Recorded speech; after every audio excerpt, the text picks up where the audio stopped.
kategoria më e përdorur për dezinformatu konë lajmi rrem.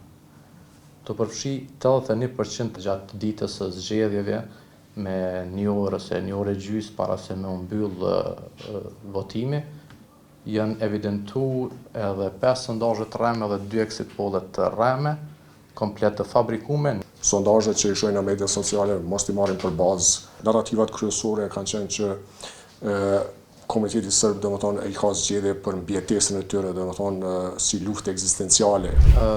Keq informimi i brendshëm, asaj në gjuhën shqipe, tregon që kategoria më e përdorur për dezinformatu konë lajmi rrem. Të përfshi 81% të përmbajtjev ose 30 prej 37 që konë në gjuhën shqipe. Kjo dominancë e lajmeve të rreme tregon se një përqindje shumë e madhe e këtyre përmbajtjeve kanë qenë tërësisht të fabrikuara. Domethënë kanë qenë komplet lajme të rreme. Dezinformata, manipulimi i fakteve dhe teoritë konspirative janë konë në përqindje më të vogël nga 5% secila. Një fenomen interesant, njëjtë sikur edhe në zgjedhjet e kaluara, edhe në këtë fushat këtyre zgjedhjeve lokale, kanë qenë sondazhet e rreme, megjithëse 28. Këto kryesisht janë publikuar në media sociale. Është një fakt interesant që edhe gjatë ditës së zgjedhjeve me 1 orë ose 1 orë e gjys para se me u mbyll votimi, janë evidentu edhe 5 sondazhe të rreme dhe 2 exit poll të rreme, komplet të fabrikume në media sociale, prej faqeve që vetë quhen si media, që kanë një prapashtesë.com ose .info ose .press, po nuk dihet se kush qëndron prapa tyne. Te këto prehet shumë që kanë pas ndikim të u bazu në komentet e tyne, që është një kallëzues kogja i madh, në komentet e tyne se qysh i kanë marrë këto përmbajtje si të mirëqena.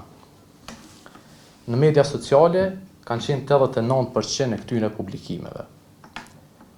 2 tjera kanë qenë në media kredibile, në media online, ku ka qenë një lajm i rrem, një raportim i anshëm, si dhe një në Pravda, në platformën ruse, apo platforma ruse, në Shqip.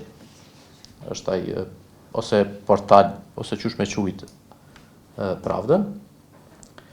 Këto sondazhe, krahasim me, që është një gjetje kogja e rëndësishme, sondazhet krahasim me zgjedhjet e kaluara, ku kanë pas veç grafika edhe pretendime se ky subjekt politik ose ai tjetri ka dalë më mirë këto në këto sondazhe, në fushatën e zgjedhjeve lokale, në raundin e parë, keq informimi ka ecë në mënyrë më të sofistikuar. Sondazhet e rrema është se ka pas shumë lajka, shumë share, edhe shumë komente duke e marrë si të mirëqenë atë sondazh, kështu që ne shfrytëzojmë rastin edhe me bë thirrje që audienca në raundin e dytë, domethënë për balotazh, sondazhet që i shohin në media sociale mos i marrin për bazë gjatë krijimit të një përshtypjeje se për kanë me votu, sepse ato janë të rreme dhe të sajuar. Duke u mundu që mi paraqit zgjedhjet në Kosovë si jo demokratike dhe që po bëhen domethënë jo në kushte të përshtatshme, sidomos për komunitetin serb. Narrativat kryesore kanë qenë që komuniteti serb domethënë i ka zgjedhje për mbijetesën e tyre, domethënë si luftë ekzistenciale e tyre. Pastaj është potencu fakti i besnikërisë ndaj Serbisë dhe Vučićit, domethënë që vetëm ata janë garantuesit kryesor të komunitetit serb në Kosovë. Viktimizimi i serbëve domethënë nga Prishtina, ku është identifikuar si kërcënim dhe të drejtat e tyre për sigurinë e komunitetit serb që po bëhet nga Prishtina zyrtare. Fitoria e komunitetit, domethënë e partisë Lista Serbe, është identifikuar si garanci, domethënë për unitet dhe kontroll të komunave me shumicë serbe, sidomos në pjesën veriore. Dhe Lista Serbe në një farë forme është portretizuar si e vetmja përfaqësuese legjitime dhe zëri i vetëm autentik i serbëve, domethënë në Kosovë.